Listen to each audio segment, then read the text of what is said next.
Every time we take a step, we move forward. Every step forward, we evolve. As the world changes at the rhythm of our steps, responsible leadership is what allows us to keep moving forward. To evolve is to deal with the new challenges that we face every day: sustainability, diversity, technology, peace. And this is best achieved by fostering and strengthening inclusive and plural democracies that will improve the well-being of people around the globe. And in this ever-changing world, that is the mission of Club de Madrid, translating this democratic vision into positive change in our lives. Club de Madrid is the world's largest forum of democratic former presidents and prime ministers that leverages their experience to create spaces for dialogue, build bridges, give voice to those otherwise not heard, and provide advice to current leaders at a national and multilateral level on the challenges they face. A unique and independent alliance to achieve the strong, effective and democratic practice necessary to improve our lives and better serve the aspiration of citizens. Moving forward starts by taking just one step. But to make this world a better place for all, we must continue turning ideas into action. Take the step and be part of the change.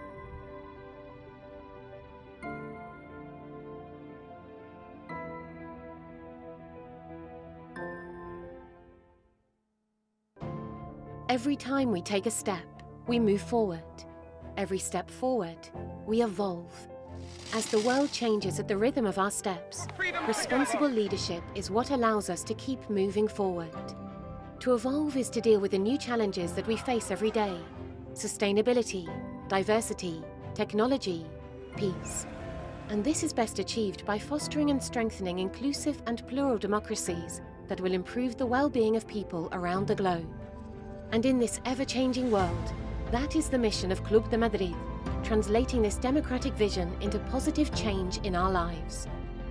Club de Madrid is the world's largest forum of democratic former presidents and prime ministers that leverages their experience to create spaces for dialogue, build bridges, give voice to those otherwise not heard, and provide advice to current leaders at a national and multilateral level on the challenges they face. A unique and independent alliance to achieve the strong, effective and democratic practice necessary to improve our lives and better serve the aspiration of citizens. Moving forward starts by taking just one step. But to make this world a better place for all, we must continue turning ideas into action. Take the step and be part of the change.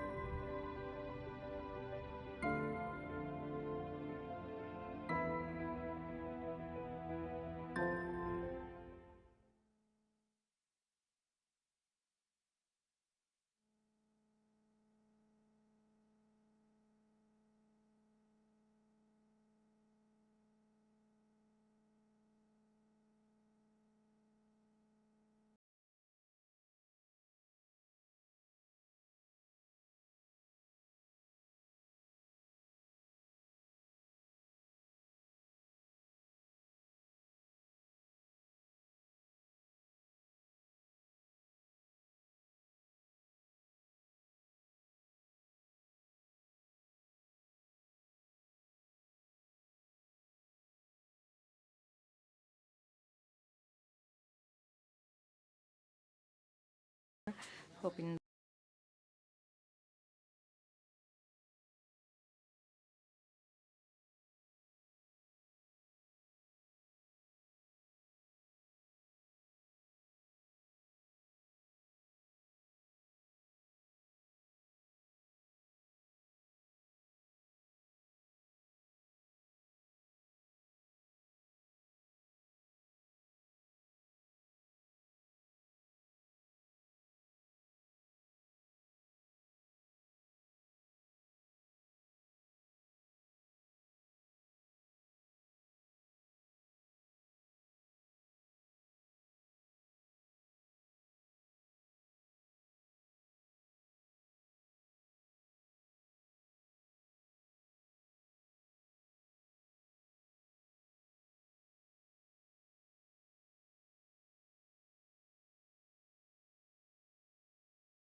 I shall start again.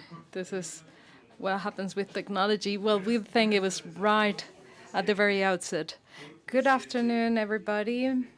President Turk, President of Club de Madrid, and former President of Slovenia from 2017 to 2012. Dear Ricardo Lagos, former President of Chile. Dear Carmen Isolina, dear Jose Maria Martel, dear all, dear friends, welcome to this event organized by Club de Madrid under the umbrella of the University Francisco de Victoria and the School of Law, Business and Governance. As Dean of the school, I have the pleasure of opening this discussion, which is going to focus on the value of science and research in political decision-making.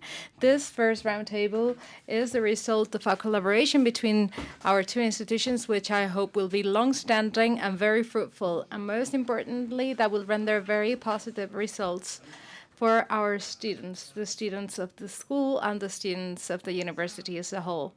This collaboration started to take shape a few months ago when the former president of the government of Spain, Jose Maria Aznar, a great supporter of Club Madrid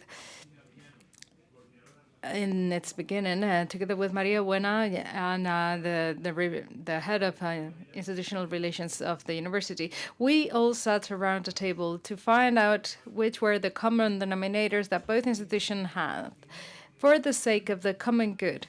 The common good of such a complex and globalized society was subject to such speedy changes as the society that we live in. And from the very beginning, something that we could clearly see was that the university and the School of Law, Business and Governance focus on researching and tackling great global challenges. We do it from a multidisciplinary standpoint and also engaging with the students so that they can come out to the world having the necessary tools and attitude in order to understand, analyze, and respond to these challenges.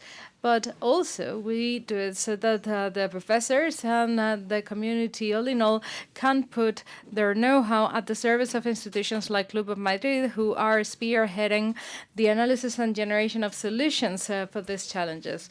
Therefore, when after the initial discussions, the Secretary General, Maria Elena Guerra and Agustin Adriano, when they proposed this collaboration, we didn't think twice about it. It's a great reason of joy and a great satisfaction to have the current president of Club de Madrid, Danilo Turk, and Ricardo Lagos, and the Professor Jose Maria Martel, Vice Chairman of the CSIC, and professors as ours, such as, for instance, Carmen Isolina, who is the Vice Dean for International Relationships here at the school. It's a pleasure to have them all to discuss the topic at hand today. At the end of the day, the topic that we're about to discuss goes back to the relationship between science, politics, and university.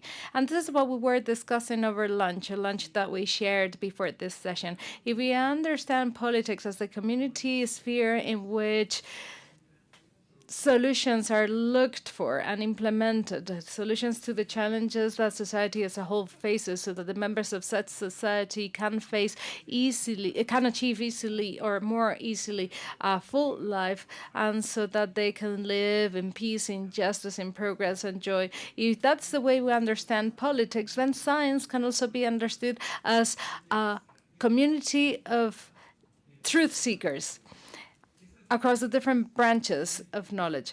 All these disciplines, science and politics and science, need each other because good and truth are inseparable. Because if this were to happen, there would be confusion and chaos. And I think that a great deal of the confusion that we live nowadays in our societies has to do with the weakening of this relationship.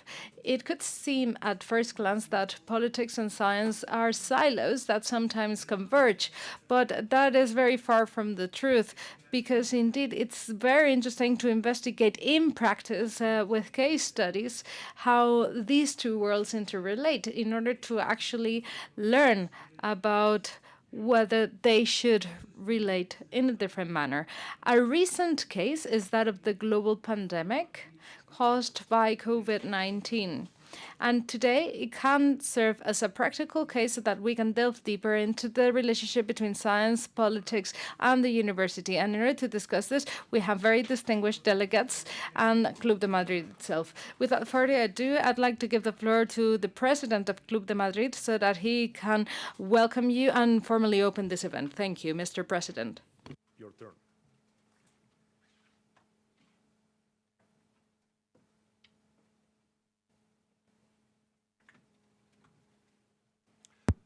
Thank you very much, Mr. Dean.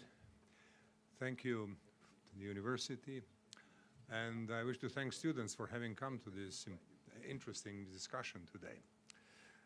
Let me say a few words about Club de Madrid first. Now, Club de Madrid is an interesting organization. It consists of 117 former presidents and prime ministers from more than 70 countries from every part of the world. We are people who were all democratically elected and who played a political role as presidents, as prime ministers, but who are not in power now and who are active in various fields, in humanitarian field, in political advisory function, and in other respects. And we gather through Club de Madrid in various interesting settings, including the one like the one today. You have to understand that presidents and prime ministers are not born as presidents or prime ministers. I'm sure that you understand that. They have been other things before. I was a professor of law. I was teaching international law before I started with politics and became president and diplomacy and all that. And as a professor of law, I was very excited to have seen the invitation to this illustrious university who carries the name of Victoria, of Francisco de Victoria. Now, Francisco de Victoria is a great name in law. As a man who came at an early stage, beginning of 16th century, with important set of concepts which have been developed much further later. Concepts including the inherent human dignity, freedom of commerce, the questions of what constitutes the just war and how does one conduct a just war. And of course, he didn't write very much in terms of big books, but he succinctly formulated certain basic ideas that have permeated much of further discussion. And I have, as a UN, United Nations diplomat, come across these concepts on a variety of occasions since 1980s onwards. Now, this is just to explain how important it is to think about the history which has given us such fundamental ideas that have to be developed further. Now, one of the fundamental ideas that we are going to discuss today has to do with the relationship between science, politics, decision-making, and I would say economy as well, because all that belongs to a comprehensive set of social relations and political arrangements which have to be looked at as a whole. And I believe that this university is a very good example of taking a holistic view of these matters. And of course, we'll discuss that shortly. What I would like to say at this occasion, at the opening of this meeting, is that I'm very pleased to be invited to say a few words at the opening. I would like to especially thank the ACS for having helped us with the organization and which enabled this meeting to happen. I would like to thank the University, Francisco de Victoria, for hosting it, and I hope that we are going to have a creative discussion. I would also like to say, by way of conclusion, I'm not alone on behalf of Club de Madrid here. We have a historic personality with us, Ricardo Lagos, who was president of Chile and was one of the first presidents of Club de Madrid some years ago, and I think that he is very well known to you and to Spain and to international community as a whole, who will share with us his wisdom. We have our Secretary General with us, Maria Elena Agüero, and a number of colleagues from the leadership, from the office of Club de Madrid in Madrid, and I hope that our meeting today will be part of a very productive and long cooperation. Thank you very much for having invited us, and I look forward to an interesting discussion. Thank you.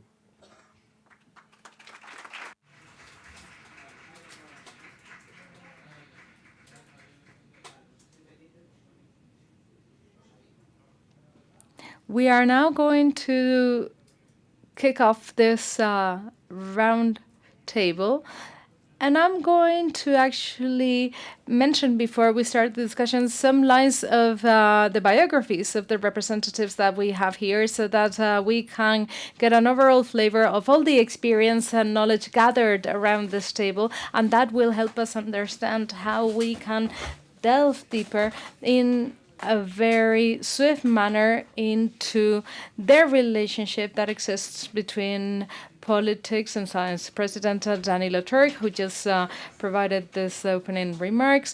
In addition to what he's mentioned, he was also professor for international law, expert in human rights, diplomat, also representative of international relations for the United Nations. He was a permanent representative of his country before the United Nations in New York. He represented the Security Council, and he was Secretary General for Political Affairs, taking several positions, and he ran for president of the Republic of Slovenia in 2007, winning the elections without being a member of any political parties. He was elected by a list of citizens supported by several political parties.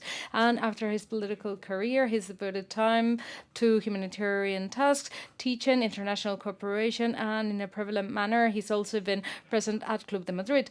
President Ricardo Lago, who was president of Chile, was president of Club de Madrid and now member of such club, became the first social democrat to be president of Chile after the fall of the government of Salvador Allende in 1973, and he managed to get sound growth indexes, sound rates for his country. He has a degree in law in the University of Chile, and he has a PhD by Duke University. He also was a professor of economics in that university until the year 1972. He has an extensive political career, also intertwined with different academic activities. He was the founder of the Party for Democracy in Chile after the victory to the restructuring of the violence of Pinochet.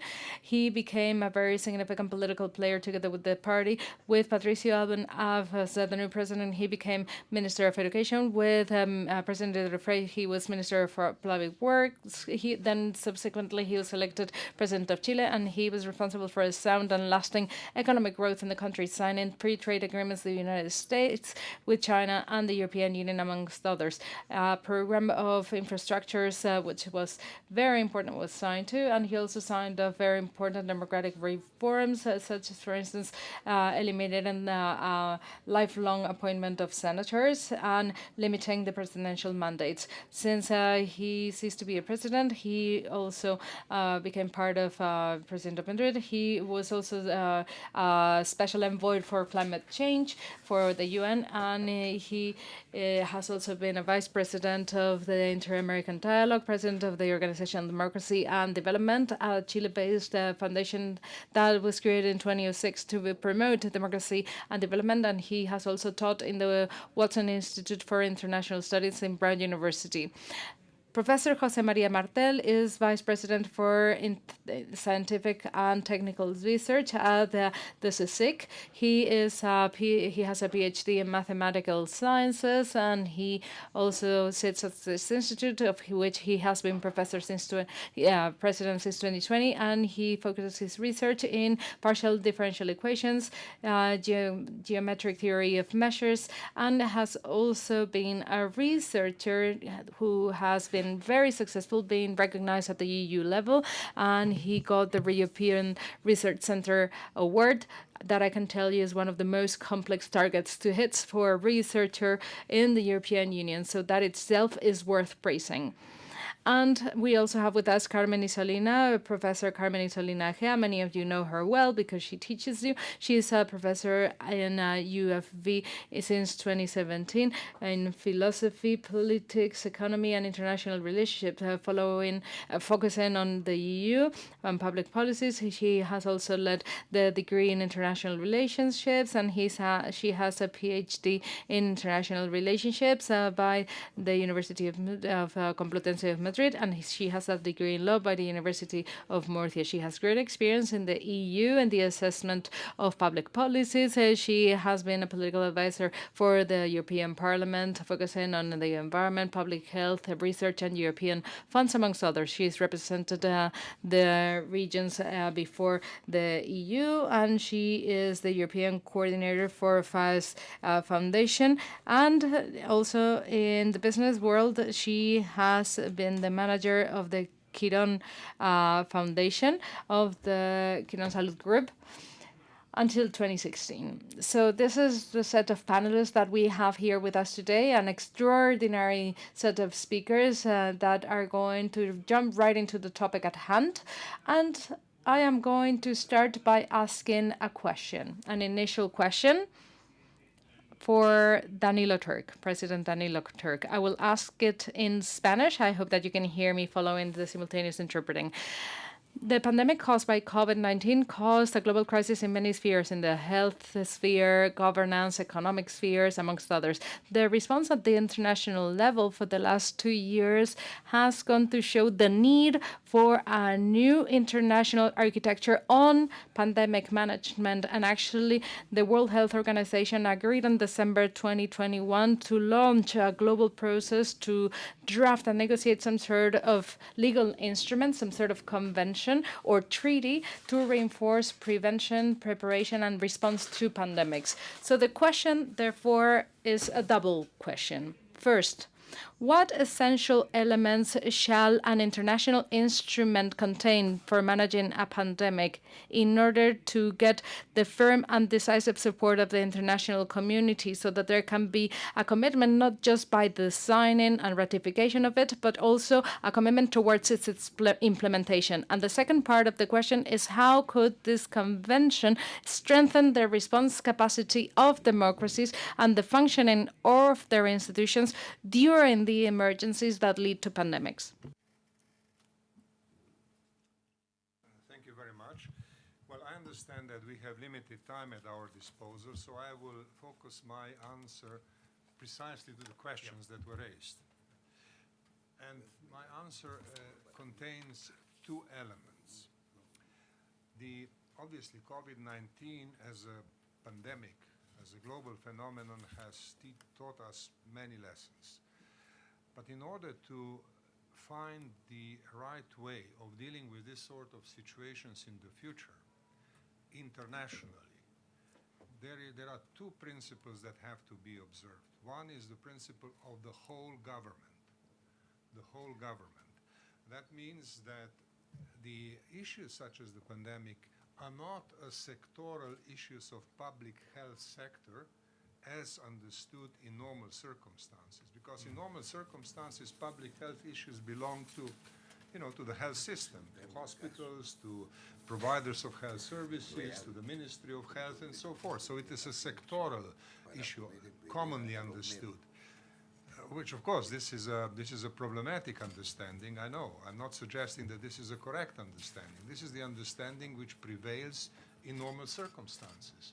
But if the world wishes to deal with issues of such magnitude and such depth as the pandemic, like the COVID-19 pandemic, that has to then involve all the relevant departments of every government from start. All the departments from start.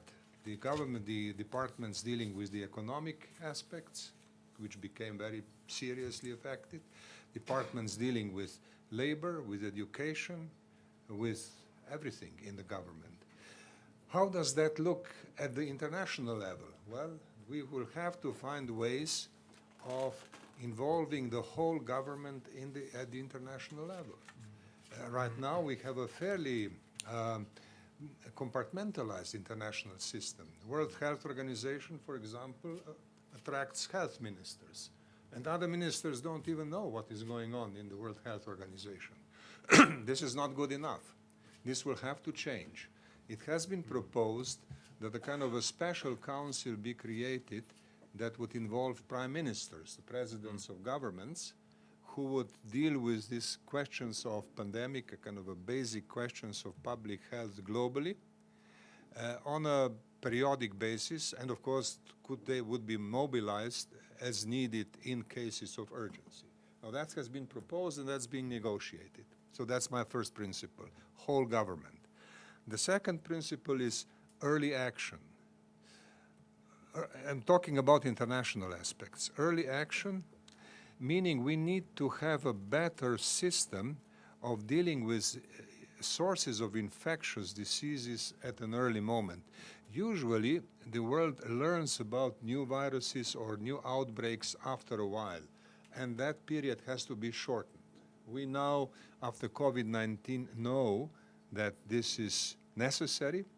There is a decent amount of expertise available internationally, not only in the World Health Organization, but also in other international segments, including in those that are dealing with biological weapons. No, there are specialists who can tell you a lot about viruses and who should be brought into the picture early on. And the proposals that are now being considered relate to how to arrange, how to organize the best possible system for early detection and early action to deal with viruses that have the potential of creating epidemics or even a pandemic. Now, these are my two specific answers to the two questions that were raised. Thank you. Thank you very much. Presidente Laos, el presidente Turco ha hablado sobre el sistema o la reforma del sistema. President Lagos, what is the relationship of the global governance systems to do away with this type of pandemics that can be solved that can move very quickly across borders? So what are the coordination mechanisms that should be in place, or what mechanisms do exist, and what are the frictions between decision makers and the scientific community?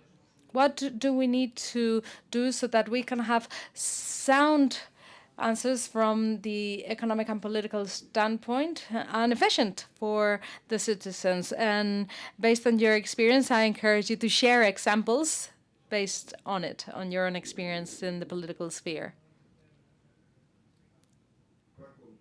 Thank you very much for inviting me to partake in this panel this afternoon with you. I think it's a very exciting and entertaining one. In what moments should we resort to science to do the politics that we want to do? Because, you know, politicians are a profession that is being questioned, to say the least. And I think that it's very important that we all understand that there is a life after being a president. There is a life after being a president. And I was a president at Club de Madrid for 5 years to prove that, right? So just to go back to one specific example in which I resorted to science to support what we wanted to do. And this has to do with access to healthcare. And access to healthcare depends on a very large set of factors. Who is going to pay for healthcare? If they don't have enough to pay for it, should the state pay for it? Second, how many resources are needed in order to provide adequate healthcare services? Third, for how long do you have to wait since you're diagnosed until you get the necessary care? And four, when is quality care guaranteed? So in order to tackle all these aspects, we developed a plan which we called AUGE.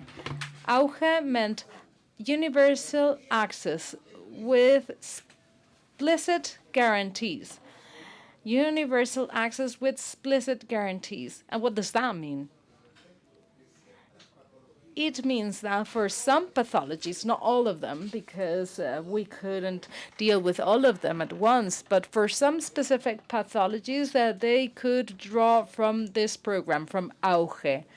These pathologies amounted to 56. And with these 56 pathologies, you could aspire to having your healthcare covered by 70% in Chile. So this therefore guaranteed that the waiting list wouldn't exceed 3 months.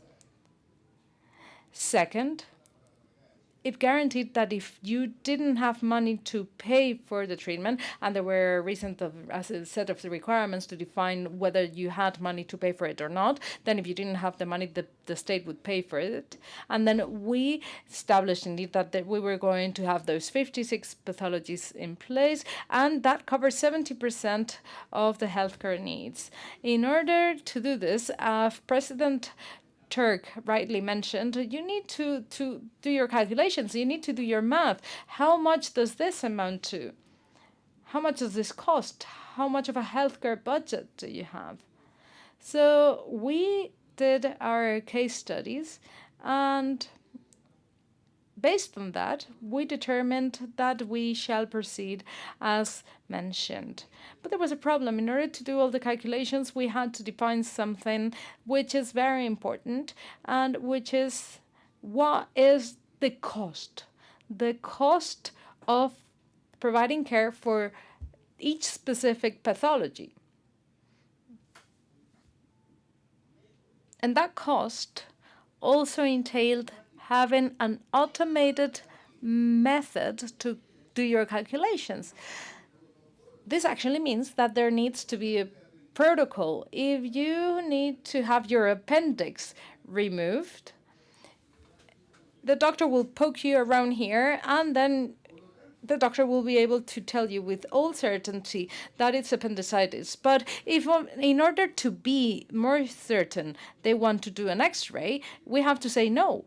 It's not part of the protocol. And this also gives rise to a problem, right? Because the physician can say, you are not to tell me the protocol that I need to follow to determine whether there's a disease or not. But if the protocol is not in place, how can I do my economic calculations? So this gave rise to a conundrum, a conflict between the public policy that we wanted to apply and the School of Medicine, the doctor's bar, because we were actually barging into the activities of doctors. And I said that from the standpoint of the policy that we wanted to devise, we did have a problem, because without a protocol, we couldn't possibly know how much that cost. And if we didn't know how much that cost, how could we guarantee that these rights would be made effective? And this led to a great discussion, a great debate. And the program of the School of Doctors was very stern. They said that auge was just something that couldn't be materialized. And I got out there and said that it was not something that couldn't be materialized. They said it was going to be, I said it was going to be the way to go about this, to solve this problem. But then they said, we'll go on strike. And then I said, okay, I'll take the challenge, but you doctors, you go on strike in the morning when you go to public hospitals. But I demand that you also go on strike in the afternoon, which is when you do your private practice to get an additional income. So I demand that you go on strike in the morning and in the afternoon. Well, you can understand that because I said this, there was a declaration of war. And then the discussion sparked. But in the end, they came to understand that we needed to have such protocols. And we came up with exceptions to those protocols, of course. Why am I explaining this? Because ultimately, we established that auge, at that moment, was going to cover 56 pathologies that we could guarantee that we could offer all the different requirements. 3 months of waiting list maximum, covered by the state if you cannot pay for it yourself, and that the different actions would be covered by the protocols. And we had to resort to science in this case, because it was science that was to dictate the requirements necessary to come up with that protocol for dealing with appendicitis, for dealing with breast cancer, etc. Any disease that you may think of. And then we said, okay, once this is up and running, every 3 years we'll do an assessment, and every 3 years we will add on new pathologies, because supposedly Chile would be wealthier, and if Chile grew and became wealthier, then we could cover more pathologies. And I must say that we won that battle, irrespective of the fact that the colleagues of the School of Doctors came up with a slogan that was Auge is just a fairy tale for children. But all the requirements for Auge were requirement, and now we're up at 81 pathologies in Auge. Every 3 years, we add new pathologies to that number, and we add new resources to this program. So in this regard, this is something that has been relatively successful. So what was science's role here? Science dictated what the protocol was to be for that pathology, for each pathology, the examinations, the resources necessary. So at the end of the day, we came up with a scientific explanation provided by scientists on the different pathologies. So all in all, as you can see, in order to implement a public policy, we had to resort to science. It wasn't the political authority that was supposed to say what to do. The protocol was to say, this is what we shall do with regards to this illness or this situation. And we acted accordingly. The protocol was defined by those who know most about the subject matter. The protocols dictated the tasks to be performed, and we based our public policy on those tasks. That public policy also resulted in several things, because would this be applicable to just the public sector or also the private sector? But that was a different sphere and a different discussion. I do think, nonetheless, that science did its duty. Science validated the protocols, because without the protocols, we couldn't calculate the cost, and neither could we calculate the necessary fund. So we had to resort to science to come up with a public policy that was very important, and most importantly, citizens could rely on what science said and the fundamental base of those protocols. So this is my very specific answer to illustrate how important it is to resort to science to support public policies. Thank you very much, Mr. President. It's a wonderful example that goes to make visible the importance of science and research for decision-making, for political decision-making. Now, Jose Maria Martel, I'd like to ask you a question along the same lines. What are the lessons learned from this? Do you have any examples of good practices that you have identified at CSIC in the context of the current pandemic? Thank you very much for allowing me to participate in this event, representing the High Council for Scientific Research. From CSIC, I think one of the lessons learned is that you need to get organized. We must understand that the CSIC, it's implemented at the national level. We have more than 165 research institutes, more than 4,300 researchers, ranging from public policies, philosophy, history, mathematics, physics, biotechnology. And the different institutes are independent research bodies, and there's not always collaborations in place between the different centers. Before the pandemic was declared, even before this happened, CSIC started to work on a thematic interdisciplinary platform that we called Salud Global, or Global Health. And the idea behind it was to present a multidisciplinary approach to potential pandemics. In the scientific world, we're starting to see that something was going on in China. We had already sequenced the virus's genome, and as the main research institute in Spain, we wanted to provide a response, and we wanted to understand where this could take us.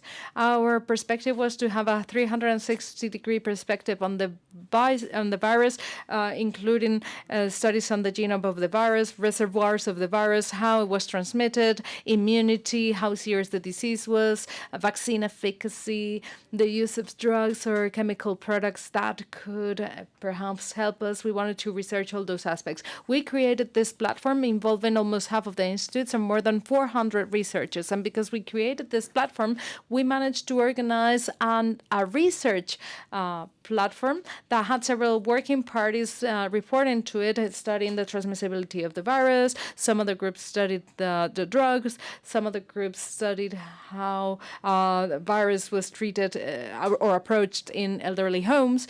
And this helped us have several spokespersons. And as President Turk and President Lagos mentioned before, this also helped us support governments. There were reports, for instance, the ventilation of classrooms. This was a report that was created by CSIC, and this has been implemented in public schools and universities. There have been actions like, for instance, the study of wastewater, and this allowed us to know 2 weeks in advance when incidence was to go up. So having interdisciplinary researchers in different areas of knowledge is what has allowed us to provide this answer, this response. We also had research groups organized, and this has allowed us to establish and come up with action and emergency protocols. As President Turk mentioned before, it's essential to have early reaction mechanisms because a pandemic cannot be responded to in 2 months' time. It's something that you need to do on that very same day, and there's a need for coordination in order to make this decision. It was also very important to come up with connections between the science, the public and private sectors. The public powers were demanding information, they were demanding assessment and advice and scientific support, and also the private sector also wanted to know what the drugs and vaccines had to be developed, and they wanted to know what the capacities for this were. So this type of interconnections has allowed us to explore the different paths in order to achieve all these purposes. And also something very important was to have access to quick financing. The Global Health Project has benefited from recovery funds amounting to 51 million. Many of these costs were used to hire staff in addition to getting the necessary materials, but being able to quickly have access to these funds has been essential. The Spanish administration is a bit slow to justify the granting of funds, and spending money, even when you get the fund, is not something that you can do immediately. So here, the government and other industries really supported this so that we could get the money fast and invest it fast too. And this is part of the success. And I think that this type of experience, having a multidisciplinary platform on global health, is what has allowed us to provide a response, not just for COVID, but also providing responses to, for instance, monkeypox or the virus of the Nile, which affected Andalusia. So it offers the possibility of tackling many other problems, not just the COVID pandemic. Thank you very much, Jose Maria. Until now, we have been talking about the relationship between science and public policies, but there's another angle to this, which is the perception of such relationships by citizens. And in the case of this pandemic, the latter one, there's been a great deal of uncertainty amongst the population and fear, and there was also a need to get responses, to get answers. And oftentimes there's such a vast amount of information that you cannot really tell apart truthful information from the one that is not fully truthful, correct from incorrect information, etc. Nonetheless, in order for democracies to fully function, it's essential that the relationship between science and politics works well, and it's also perceived adequately by citizens. So, Carmen, how can democratic governments of course, always observing and promoting freedom of speech and the different fundamental rights? How can they provide information for citizens in due time and form from the standpoint of the pandemic, but also from the standpoint of managing the citizens' expectations and granting their fundamental rights? Thank you very much. Thank you for inviting me to partake in this panel. It's a great luxury because of the great experiences gathered around this table that is helping us get a general idea on the subject matter. Thanks to the students and professors for attending this session. Indeed, what initially created the COVID crisis was primarily an institutional crisis. The states had to respond to a call made by citizens. First, by professionals, but secondly, by citizens. Citizens who were seeing that on the media, they were speaking of a certain kind of pandemic and a certain type of disease, and in some other media they were talking about a different type of illness. Thanks God there is freedom of press and freedom of communication, so there was a conflict in access to information and access to communication, and in some cases there was even silence. In some cases they didn't even know what was going on. Here we could really tell apart those duly trained professionals. Something that has already been mentioned, which is very important, is interdisciplinarity. We had a need for duly educated journalists who would understand what an epidemic was. What was the concept of epidemic? What was the World Health Organization saying? What does a pandemic really mean? It's not a specific disease in a specific country. It's a disease that has the capacity to spread across other countries. So we had a need for professionals who could read and understand, and there having duly educated professionals became very important and essential. And then there's another aspect that we have already experienced, which is that media, traditional media outlets, were not the ones who had the information between their hands. There's been a lot of research that has been performed from social sciences, from the medical perspective, and you can clearly see how more than 58% of citizens were spending between 2 and 5 hours on their smartphones reading information. We were getting information over WhatsApp. We were constantly being bombarded by information. And that is the great challenge that we must face now. It's not just about having adequately educated professionals. We need to be aware of the fact that each and every single one of us, with our smartphones, we are disseminating information, and we can disseminate information that can be more or less scientific. So we also need to educate individuals and political institutions. They need to know what the political institutions are about, and they need to be critical of what they receive on their smartphone. And this is one of the great challenges that we must face. And here we also need to engage those that create that information, that generate information. Right now, Ibai, a YouTuber who has a Twix account with millions of followers, he is more important than some traditional media outlets. So there is a challenge there to integrate all those people who are generating content, who don't necessarily have a PhD on epidemiology.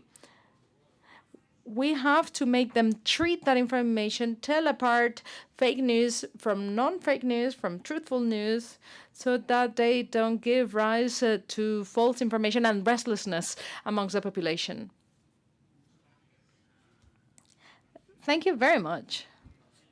For the sake of time, and especially so that we can have some minutes for the Q&A, I am going to quickly ask a question to our 4 panelists so that they can answer it very briefly from the perspective that they consider more convenient.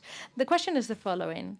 The pandemic has put in front of us 2 realities, 2 risks.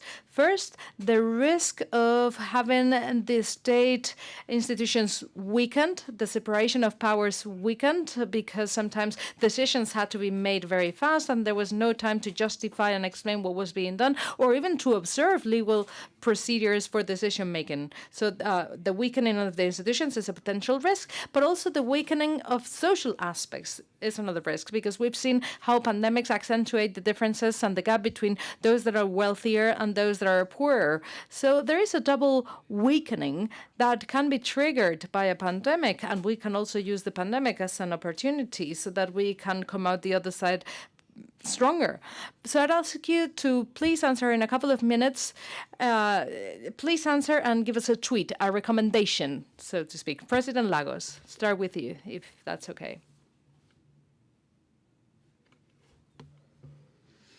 In order to answer the question, which I think is an essential one, I'd like to say that indeed caught off government, all governments off guard, took them by surprise. And the solution to deal with it immediately was to have a vaccine, but it didn't exist back then. So those that had a greater capacity to have a vaccine, when the vaccine was created, then they would be in a better position. And if they didn't have this capacity, they had to consider what type of policies they could follow and what were the resources available for this. So in this case, in my country, we decided to work on having access to the vaccine once it was created and to pay in advance, to make an upfront payment. Life is hard in that sense, but the most difficult point came afterwards. The pandemic is something that is going to stay with us.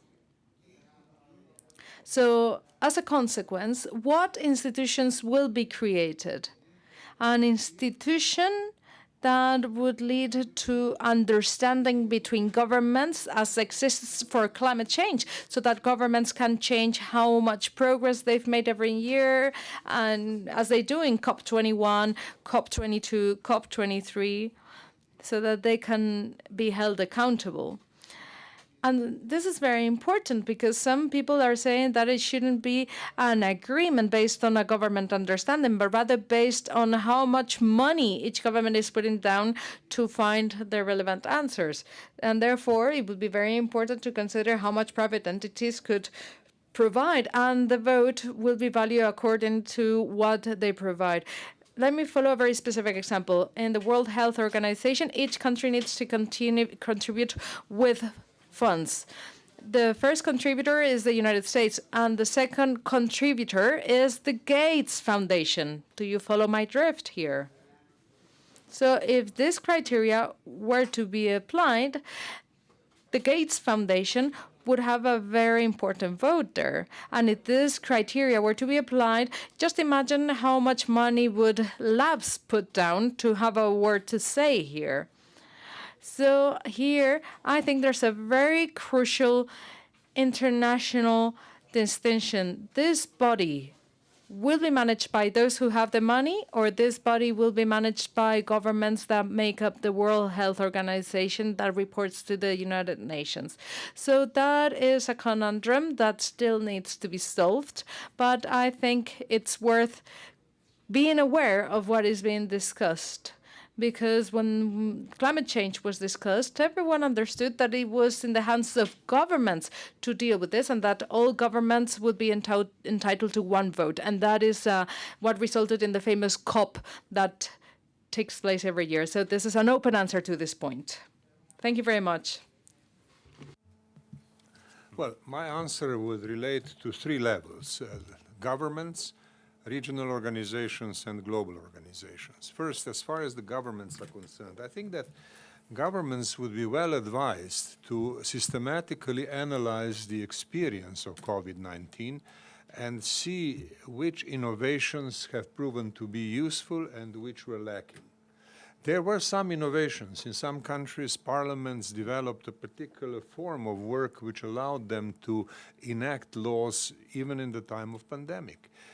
There were other arrangements made to allow a broader and more effective advice to governments for taking immediate measures. So there was a bit of innovation everywhere, and I think it would be important to analyze the whole experience for a government and see where this experience has proven to be successful and where there is a need to better prepare for the next emergency, because next emergencies will arise.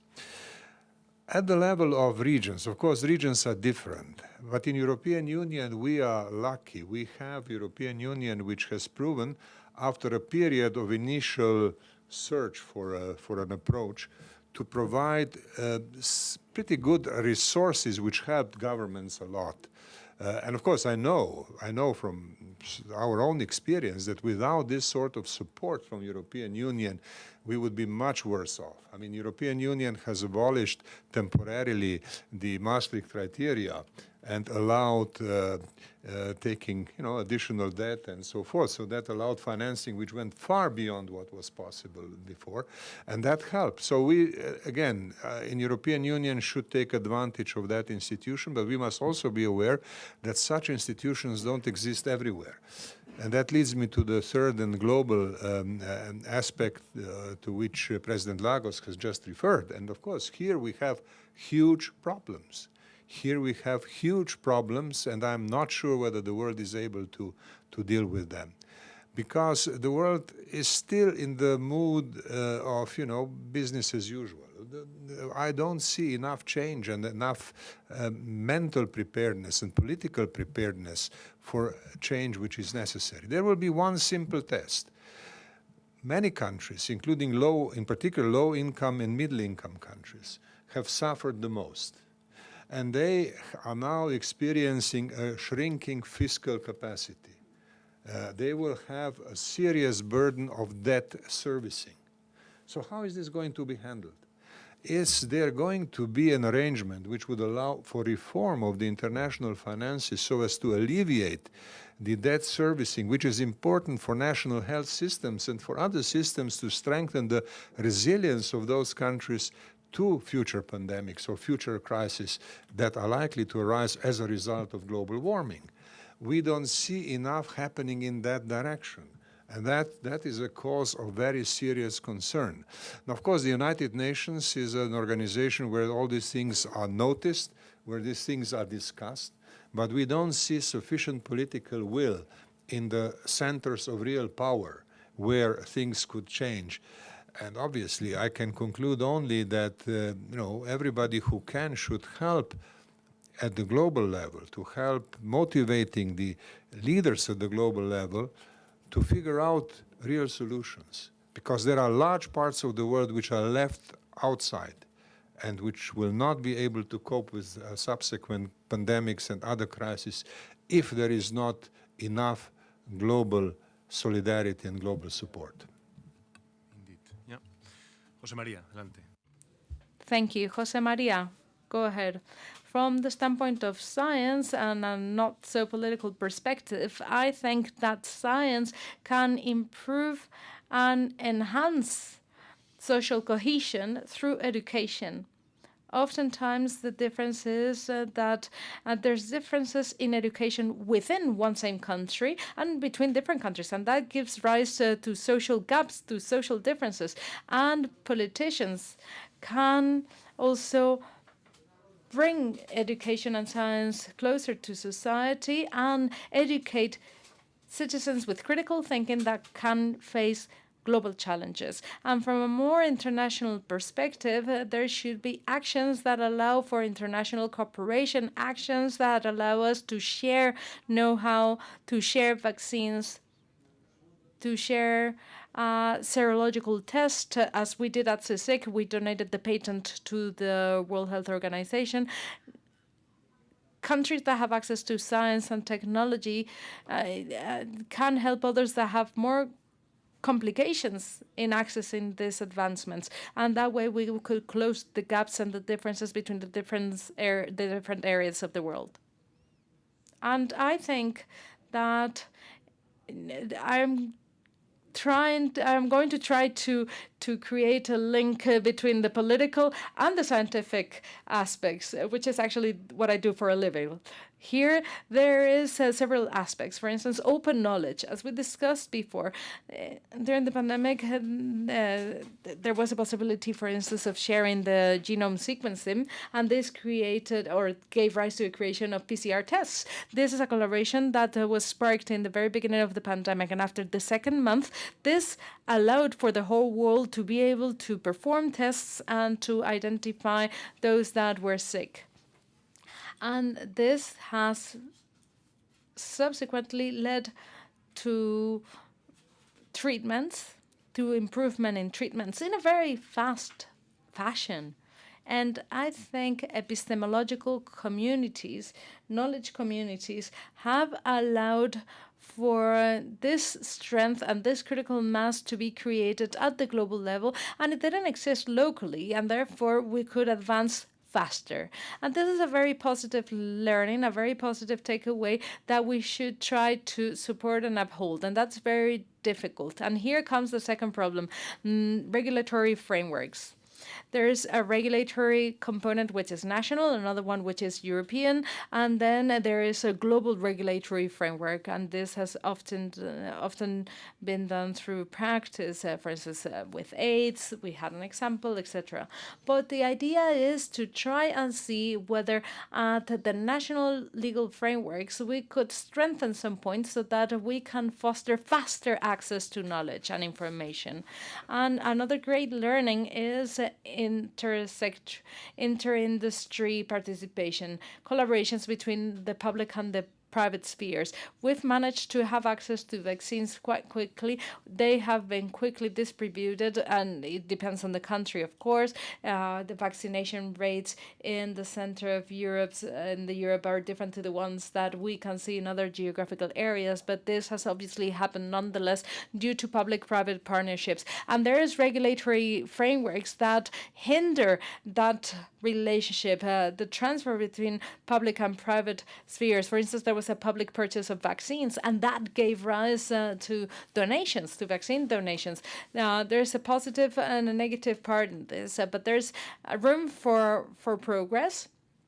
And all in all, this would improve things in the international sphere. Thank you very much to all members of our panel, and we're running out of time, but I think it's important to open up the floor to the audience so that they can ask questions if they wish to. We are going to just have 3 questions. Please keep them brief and focused. Please focus on the subject matters that have been discussed. So if we have participants in the room who would like to ask a question, my question is for Danilo Turk. Should I get it in Spanish or English?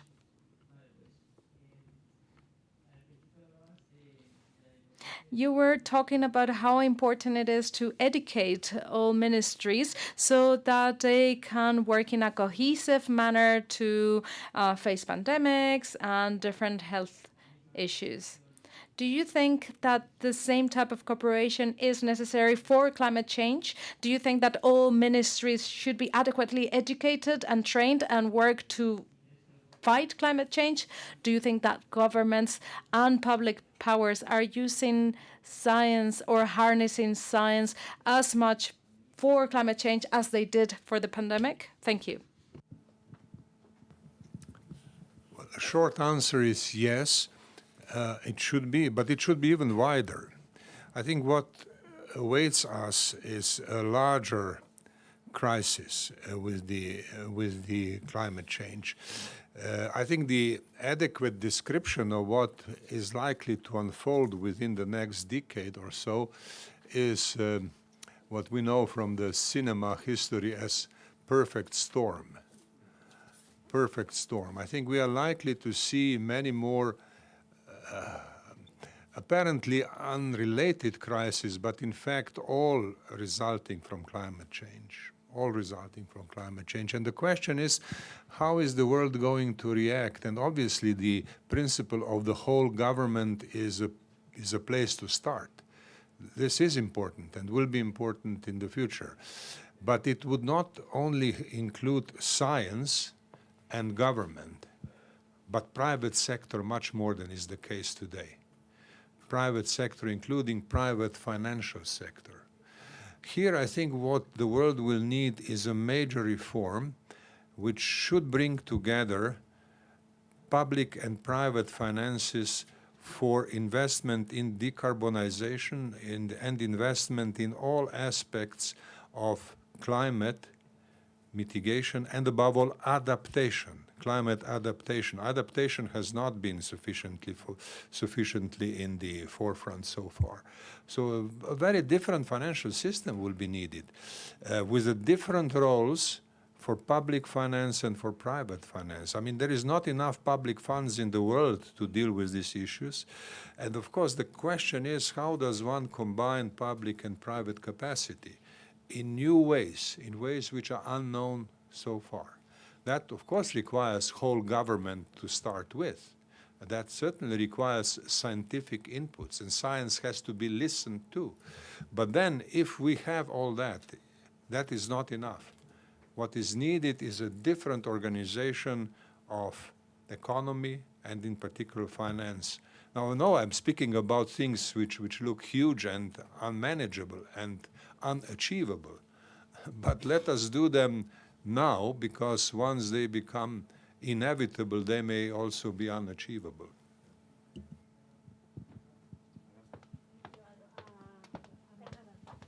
Perdón. Del presidente del My question is for the representative of CSIC. I'd like to ask you whether you think that we would need an institution to guarantee that you can be independent in gathering data, that the government didn't manipulate the information that you used to provide advice and for decision making. Because even though there's been great progress at the scientific level, regions in Spain saw their decision-making hindered. We were in a way penalized. We didn't have access to all that information that you had. So my question is, how do you think we could have access to that independent information? My question is, were you really independent? And my second question is, shouldn't be there something to make you really independent so that we can prevent governments from manipulating data? It's a very interesting question. Science is indeed independent, and reports are independent. What is not independent is decision-making. Scientific reports and the institution as such, the CSIC, as scientists, it's our obligation to be independent. Otherwise, we would be challenging our own professional ethos. And what the local or municipal governments do with the decision-making is completely different. Scientists can provide advice on the scientific parts, but there are other parts that scientists don't see. You may provide your advice and say, for instance, that you need to keep windows open because otherwise there's a higher transmission rate. But if you keep your windows open and it's minus 35, people die because it's minus 35. So there's a series of decisions that the politicians need to make using the scientific advice, but they need to make their decisions. It's not for scientists to make those decisions. That's in the hands of politicians. So I think science in CSIC and in Europe has shown that independence. And we know that we don't make scientific reports made to measure. They're not tailor-made. If you know that this is the way the virus is transmitted, you report it as such. And then what they do with that information is a different topic. So you were asking, what is it that we could create so that this could be materialized? Well, in the moment such a thing was created, you may influence on decision-making. I think scientific reports are always independent. Always must be. And then politicians, they need to understand the reports. Scientific reports said that maybe we should have been locked down for 6 months, but would economy have resisted that? So politicians need to make their decisions, and they need to understand that there is a cost to this.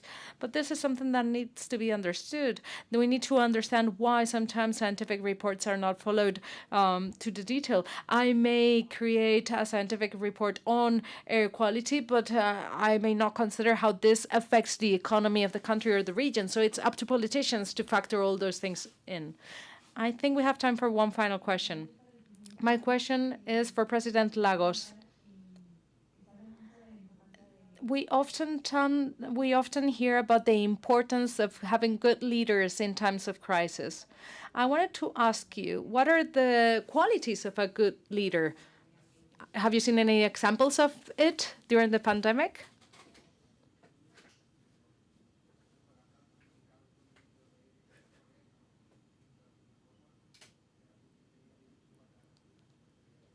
I'm afraid he didn't hear the question. I'm not sure I'm in the right position to answer that question because I should be judging people in order to do that. But I think with regards to this topic, we had the World Health Organization, and the World Health Organization had a working party on pandemics. They had a working group on pandemics. So this is very important that we're ahead of the game in a way. And there were also other situations in which we were very fortunate because, for instance, in Chile, the Catholic University had an interaction mechanism in place with a university in China, and they were working on topics related to pandemics. And as a consequence, when the pandemic broke out, the Catholic University representatives discussed this with their Chinese counterparts, and they decided to do something together. And for that reason, there were Chinese representatives that came to the Catholic University and came to an agreement. Also, the rector of LAN Chile also decided to come up with an agreement with labs and professors in Italy. Perhaps that's the reason why the current government nominated the rector of the University of Chile, who ceased to be in position because he completed his mandate, and now he's an ambassador in Italy. So this is something that was brought about by chance in a way, but they were proactive in providing an answer. So what I'd like to say in this regard is that